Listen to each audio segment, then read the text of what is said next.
Oke, saya lanjutkan karena malam ini materinya agak banyak. Ini kalimat yang saya suka dari Rumi. Jangan engkau seperti iblis, hanya melihat air dan lumpur ketika memandang Adam. Lihatlah di balik lumpur beratus-ratus ribu taman yang indah. Kalimat ini menurut saya penting karena orang Indonesia hari ini cara berpikirnya landasannya adalah suudzon. Nganggap orang lain jelek, khususnya yang berbeda dengan dirinya. Kalau sudah benci, tidak ada baiknya sedikit pun. Itu disindir oleh Rumi. Orang kayak gini, kayak iblis yang melihat Adam hanya dari sisi air dan lumpurnya. Tidak melihat bahwa siapapun itu kalau manusia di balik yang fisik yang kelihatan, mungkin yang kurang ajar, yang jahat, yang ada entitas ketuhanan. Ketika di Al-Quran Allah bilang wa nafakha fihi min ruhi, dan kutiupkan dalam diri manusia itu sebagian dari ruhku. Itu kan ya untuk semua manusia, tidak cuma untuk orang baik saja. Ya orang jahat ya ada ruhnya juga, yang bagian dari Allah. Hanya saja di orang-orang yang jahat, yang jelek ini, ruhnya Allah ini terhijab banyak sekali dia, sehingga tidak kelihatan, sehingga gelap. Tapi dia tetap manusia, harus ditolong. Tidak kayak iblis, dilihat jeleknya saja pokoknya. Nah, yang melihat jeleknya saja itu hanya melihat air dan lumpurnya Adam. Padahal Adam itu punya ribuan, ratusan ribu taman yang indah. Manusia itu indah. Kehidupan manusia juga indah. Ya kita sendiri yang sok-sok merusak. Dengan nafsunya tentunya ya. Hari ini kita sering jadi iblis. Kita ya jangan nunjuk orang lain. Biasanya nek wis benci kan terus gak ono api belas. Sejahat apapun orang, pasti ada sisi-sisi tertentu dalam hidupnya yang masih baik. Perampok, pembunuh itu kalau pas dia makan ya, ketika dia makan ini baik, wong dia memelihara jasad titipan Allah dalam dirinya. Waktu dia pulang, misalnya punya anak kecil terus ndulang anaknya, itu ya baik. Mungkin terus dia mandi, menjaga kebersihan, itu kan juga baik. Mungkin di antara hasil curiannya eman-eman ini, sodako sebentar tetanggaku ada yang tidak, iki ya apik meskipun barang colongan itu tadi. Malingnya jelek iya, ngerampoknya jelek, tapi banyak sisi yang baik dalam kehidupannya. Tapi kalau begitu kita benci, yang baik-baik ini enggak kita lihat. Sebaliknya kadang-kadang juga begitu kita suka, yang jelek-jelek enggak kita lihat. Nah, maka yang penting yang pertama jangan kayak iblis ya, suka benci orang lain. Kalau ada orang tersesat, diingatkan. Kalau dia ngeyel, ya sudah, kan gitu rumusnya. Ada orang mau ke Jakarta kok jalannya ke timur, ya jangan dimarahi, jangan dipisu-pisui, dipukuli, kurang ajar kamu ke Jakarta kok ke timur, kan enggak. Ya mas, Jakarta itu ke barat, sampai kok jalan ke timur, ya suka-suka saya dong. Ya sudah, kan gitu aja. Hari ini kan kamu gitu, ada orang kamu anggap sesat, terus kamu marah-marahi, kamu pukuli, enggak ditunjukkan yang benar gimana. Tunjukkan ya, tugas kita kan cuma tabligh, sampaikan aja. Kalau nggak diterima ya sudah. Perkara nanti kamu kesasar mau ke Surabaya kok terus nyampe Banyuwangi, mau ke Jakarta nyampenya Banyuwangi, ya dinikmati saja. Urusannya dia. Nah, yang penting kita jangan jadi iblis. Kalau ada orang beda, orang kita anggap sesat, terus kita lihat jeleknya saja. Terus, ini penting juga, akal. Rumi termasuk orang yang memposisikan akal tidak sebagai puncak. Akal itu penting, tapi akal hanya transit. Akal harus dilampaui, Tidak boleh orang berhenti hanya di akal. Di Masnawi itu ada cerita yang mungkin sering dikutip orang. Cerita ahli bahasa dan tukang perahu. Jadi ada ahli bahasa naik perahu sama tukang perahunya. Sambil naik perahu terus ngobrol. Mas, tukang perahu, sampean ngerti nggak kalimat majemuk itu apa? Nggak ngerti, Pak. Sampean sudah tua, kalimat majemuk aja nggak ngerti. Rugi sampean hidup itu. Sampean ngerti nggak kalimat sastra itu kayak gimana? Nggak tahu, Pak. Apalagi sampean sudah umur tua gini sastra aja nggak ngerti. Buat apa umur sampean dihabiskan? Sampean ngerti nggak? Pokoknya diajak ngobrol gitu, dimarahi terus, dilecehkan terus. Tiba-tiba terus ada badai.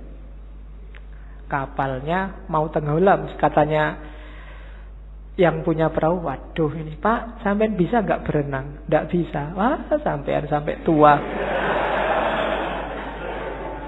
berenang aja nggak bisa, ya wassalam, sampean mati, bye-bye, tak tinggal ya, sudah selesai. Nah, itu cerita ini terkenal, nanti variasinya macam-macam. Tapi ini Rumi mau nyindir bahwa ya bolehlah ada orang pinter, tapi sepinter-pinternya orang itu kan sesuai bidangnya. Yang pinter filsafat mungkin tidak ngerti sama sekali tentang fikih. Yang pinter fikih mungkin tidak ngerti tentang kalam. Yang teknik mungkin tidak ngerti tentang kedokteran. Sak jago-jagonya Habibie, kamu tanyain, Pak Habibie, ngerti nggak teorinya Ghazali tentang? Tidak ngerti dia. Dia ilmunya penerbangan. Jadi tidak. Maka orang pinter yang sombong itu janjane orang bodoh. Sepinter apa sih dia? Ilmunya seluas apa sih? Tidak ada. Orang itu selalu pinternya fakultatif, sesuai fakultasnya masing-masing. Tidak ada ilmu universal. Makanya tidak ada kuliah di universitas, yang ada di fakultas.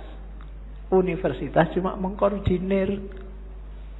Kalau digabung dari banyak fakultas, jadilah universitas. Kan logikanya begitu.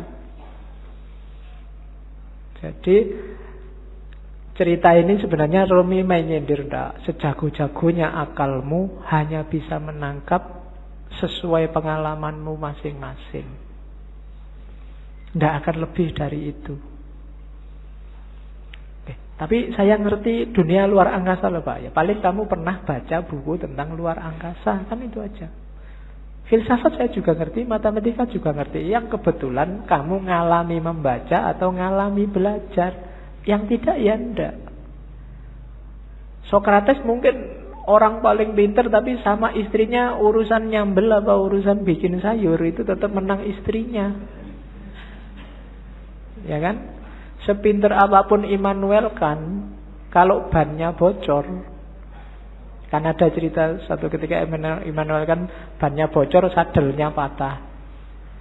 Begitu nyampe di tukang sadel, Immanuel kan pingin nguji yang punya, tukang sadel tolong saya dibikinin sadel yang pakai rumus trigonometri plus 2 kali. Dari tukang sadel tidak bisa saya.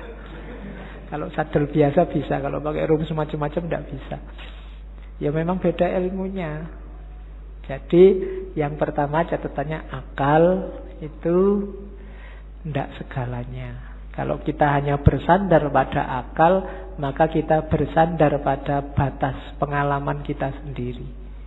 Karena sejauh apapun ilmu kita, ya sebatas yang pernah kita alami. Ilmunya mahasiswa filsafat pasti beda dengan mahasiswa pendidikan, pasti beda dengan mahasiswa teknik. Itu batasnya akal. Jadi saya bilang tadi, akal hanya transit. Katanya Rumi, akal, jasmani, lahiriah, ini harus sih, cuma dia bukan tujuan. Dia hanya alat transit kita untuk menggapai yang lebih dalam, lebih tinggi, wilayah ilahiyah. Jadi jangan dihentikan akal untuk akal. Atau kalau fisik misalnya harta untuk harta. Tidak bisa berhenti di situ, karena hidup kita ini rumusnya adalah inna lillahi wa inna ilaihi roji'un. Dari Allah dan sekarang sedang berjalan menuju Allah lagi.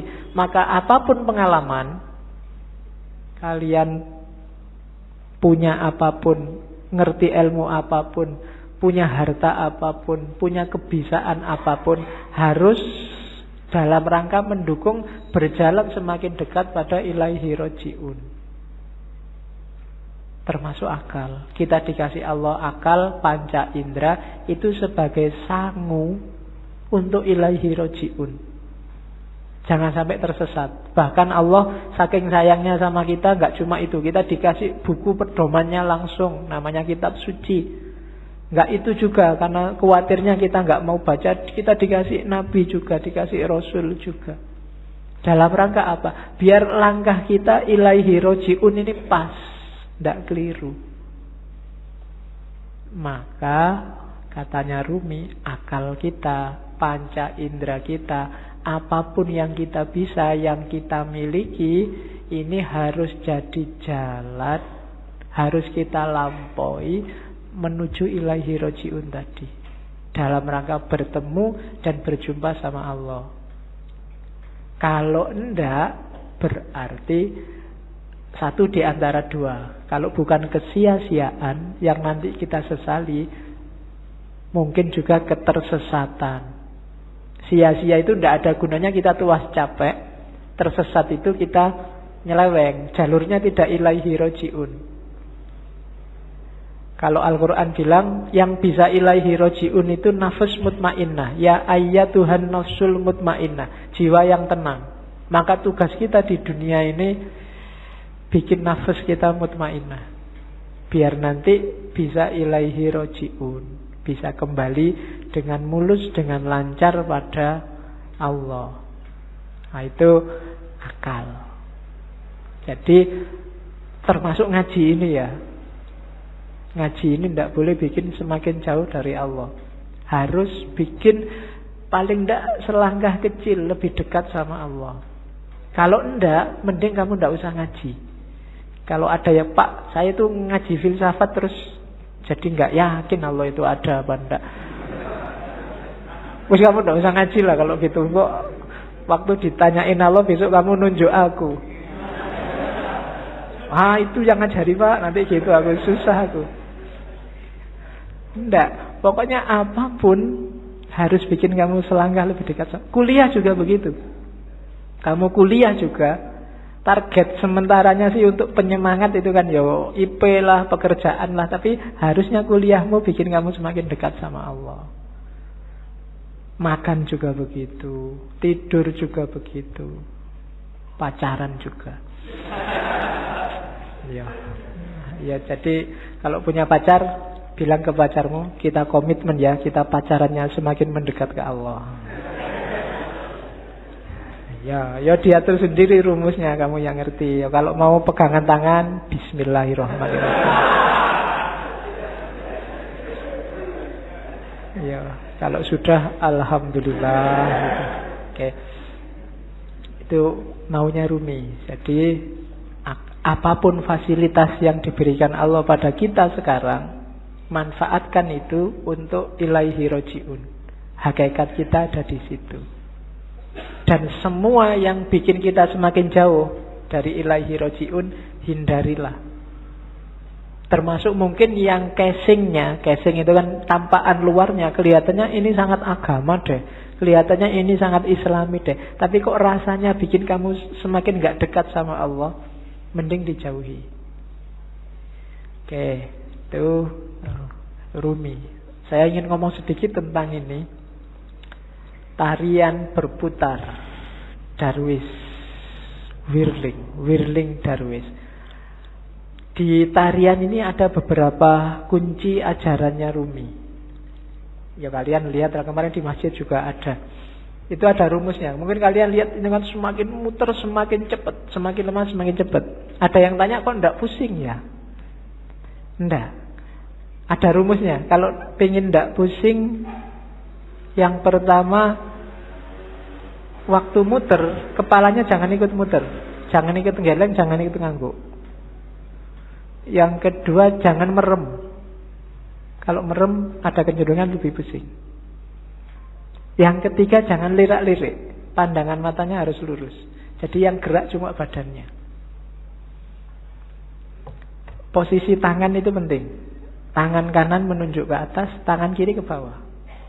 Ini menjemput, menunggu hidayah dari Allah. Kalau sudah dapat, disebarkan ke bawah. Jangan dilek dhewe basa Jawane. Aja dipek dhewe. Kalau dapat ilmu banyak, kalau dapat yang penting-penting ya disebarkan. Jangan pelit, jangan nunggu diundang dan dibayar baru mau ngajar. Ya. Wong ilmu kamu nggak beli. Saya selalu bilang ilmu itu bukan karena usaha kita, tapi dikasih Allah. Kalau belajar itu kewajiban kita, tapi dapat ilmu atau tidak itu terserah Allah. Makanya kadang-kadang ada mahasiswa kuliah kok ngantuk. Jangan dimarahi, mungkin memang belum rezekinya dapat ilmu dari dosennya. Jadi ini menjemput hidayah, yang ini menyebarkan. Terus mutarnya berlawanan dengan jarum jam, yaitu ada filosofinya. Kayak tawaf itu kan berlawanan dengan jarum jam juga. Ya mungkin filosofinya, kalau manut jarum jam itu berarti ikut ritmenya dunia, ikut ritme sehari-hari. Tapi yang spiritual itu ritmenya dibalik. Kita geraknya tidak mendatar tapi ke atas. Saya sering ngasih ilustrasi, kalau kamu sudah masang mur itu, kamu muternya kan harus berlawanan dari arah jarum jam, baru murnya lepas ke atas. Tapi begitu kamu searah jarum jam, murnya akan semakin mancep, semakin ke dalam.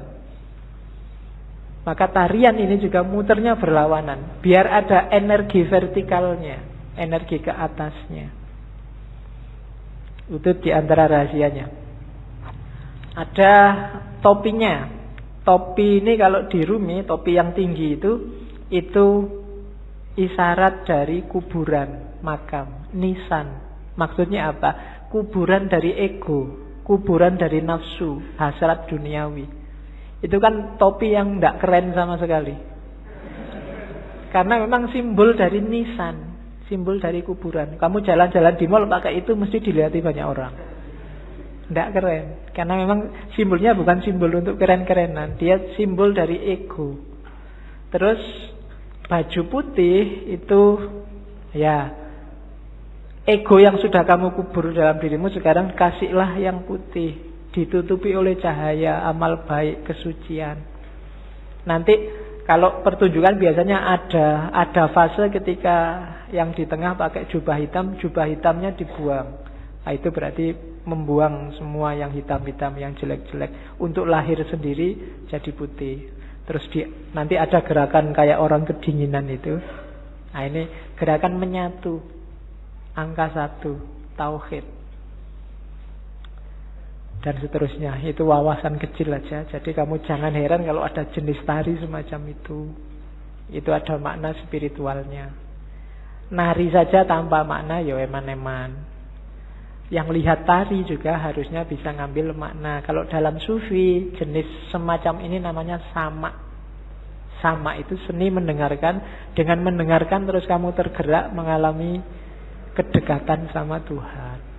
Kan kadang-kadang ada orang yang kalau wiritan sendiri dia susah dekat sama Allah, susah tergetar hatinya. Tapi begitu mendengarkan orang ngaji, mendengarkan lagu-lagu spiritual, itu batinmu tergetar. Mendengarin lagu religius itu kamu kadang-kadang kan bisa nangis, apalagi pas duit entek. Kok sedih ya aku, kapan ini kan gitu. Nah, itu. Tapi kalau wiritan sendiri enggak, kan ada yang gitu. Maka teknik mendekat ke Allah itu sufi macam-macam. Kalau di torekotnya Rumi ini pakai tarian sama namanya. Kan ada musiknya nanti kan, dan musik itu yang bikin ekstase lebih cepat. Oke, itu Whirling Dervish namanya. Teori tentang Darwis yang berputar. Saya sudah mau masuk ke cinta, cuma puisi ini menarik saya untuk bekal teman-teman, bagus untuk tidak kemerungsung. Banyak orang hari ini ketika kamu belajar ajarannya sufi terus, waduh berarti harus jadi sufi ini. Terus kamu besok wiritan terus, puasa terus 2 hari, tapi habis itu hari ketiga lagi, kumat lagi, terus lagi. Enggak. Katanya Rumi enggak begitu caranya, pelan-pelan, step by step. Jika engkau belum punya ilmu, hanya prasangka, ya milikilah prasangka yang baik tentang Tuhan. Begitulah caranya, katanya Rumi. Jika engkau hanya mampu merangkak, maka merangkaklah kepadanya. Enggak usah nunggu pinter tasawuf, pinter ilmu kalam, pinter fikih baru mendekati Allah. Bisanya apa? Ya dengan itu kamu mendekat ke Allah.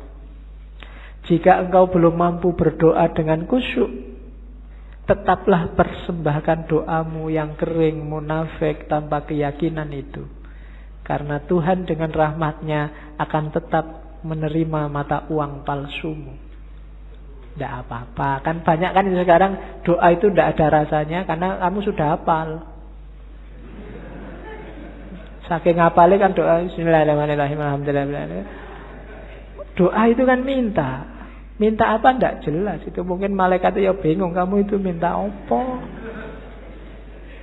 Jaluk kok sambil ngeremong, sambil kadang yang jarinya sambil berdoa sambil jaluk tenan apa ya. Tapi tidak apa-apa katanya Rumi. Persembahkan saja doamu. Gusti Allah itu maha rahmat.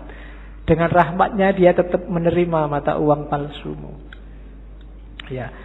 Dulu ada yang tanya ke saya, kenapa doanya orang Islam itu tidak terlalu manjur, lebih manjur doanya orang Cina. Karena orang Islam itu pasif, kalau doa nunggu, ya Allah kasih dong ya Allah. Kalau orang Cina maksa, ya Allah turunkan. Jadi akhirnya jatuh semua dari atas. Kamu kan nunggu buahnya jatuh. Kalau orang Cina jatuh dari atas. Oke. Jadi tidak apa-apa wis. Berdoa sebisamu. Ya agak palsu-palsu dikit, munafik-munafik dikit. Itu kan kering, munafik tanpa keyakinan. Keyakinan itu penting loh dalam berdoa. Karena Allah menjawab doamu itu sejauh keyakinanmu. Saya sering bilang kan, kalau kamu berdoa, ya Allah semoga semester ini saya lulus kumlot. Tapi kamu bisa ndak ya wong IPK ya ndak, kamu sendiri ragu-ragu ya ora dibales, kamu sendiri nggak yakin. Keyakinan itu penting. Pak, saya keyakinannya separuh, apa ndak usah berdoa saja. Ya berdoa saja, jangan khawatir. Allah tahu yang kamu mau. Berdoalah. Allah tetap mengakui meskipun uangmu palsu sama Allah diterima aja, ndak apa-apa wis. Karena Allah sangat sayang sama kita. Jika engkau masih mempunyai 100 keraguan mengenai Tuhan, maka kurangilah menjadi 99 saja. Begitulah caranya, wahai pejalan. Jadi kalau kita masih tidak terlalu mantep keimanan kita selama ini, masih melanggar-melanggar, masih dosane oke, ya tidak apa-apa, dikurangi dikit-dikit. Ya 100% tidak mungkin lah ya. Dikurangi 1%, biar jiwamu terlatih. Kalau langsung dibuang semua, insya Allah gagal. Ya, saya langsung ingin ikhlas lillahi ta'ala, tidak ngejar surga Pak, saya tidak iso. Harus pelan-pelan. Terus, biarpun telah 100 kali engkau ingkar janji, ayolah datanglah lagi. Nggak usah malu-malu. Pak, dosa saya banyak Pak, saya harus datang lagi. Enggak Pak, datang lagi aja. Allah tidak akan nolak. Tidak ada kata terlambat. Jadi tempuhlah jalan itu. Pak, itu dhuwur banget ya Pak teorinya Pak, tinggi sekali apa ya? Saya bisa Pak, bisa. Pelan-pelan, sedikit-sedikit, biar ilaihi roji'unnya sempurna. Eman-eman. Kalau nanti kamu tidak, nafasnya tidak mutmainnah, dilatih pelan-pelan. Pak, saya itu susah ikhlas Pak. Kalau sedekah mesti pamrih Pak. Ya sementara pamrih dulu tidak apa-apa, tapi tetap sedekah. Nanti lama-lama latihan. Oke, jadi tempuhlah jalan itu. Jangan ragu-ragu. Jangan nunggu. Biasanya kelemahan yang muda-muda kayak teman-teman nunggu nanti besok kalau tua. Ya, kalau yang zaman muda ndak, yang tua kelihatannya lebih berat. Memulai dari tua itu susah. Karena orang yang sudah tua itu biasanya sudah keras cara berpikirnya. Kalau bahasa psikologinya sudah jadi, dia sudah mature, sudah mateng. Barang mateng itu satu-satunya yang bisa dilakukan adalah mempertahankan kematangan atau bosok. Apa bosok Indonesia bosok itu? Iya, busuk. Jadi kalau bisa terus-terusan bertahan di mateng. Kalau enggak ya lama-lama busuk itu apa? Pikirannya enggak laku. Kalau bahasa filsafatnya out of date, ketinggalan zaman. Dirubah susah. Makanya kadang-kadang orang itu sudah tua, umur 30 kok enggak kawin-kawin, itu biasanya malah susah, malah lama. Terlanjur matang. Iya. Iya. Peribahasanya kan begitu. Jodoh di tangan Tuhan, tapi umur 30 tahun ke atas Tuhan lepas tangan. Suruh nyari sendiri. Sudah capek Tuhan, nunggu sampai umur 30 kok nggak kawin-kawin. Oke.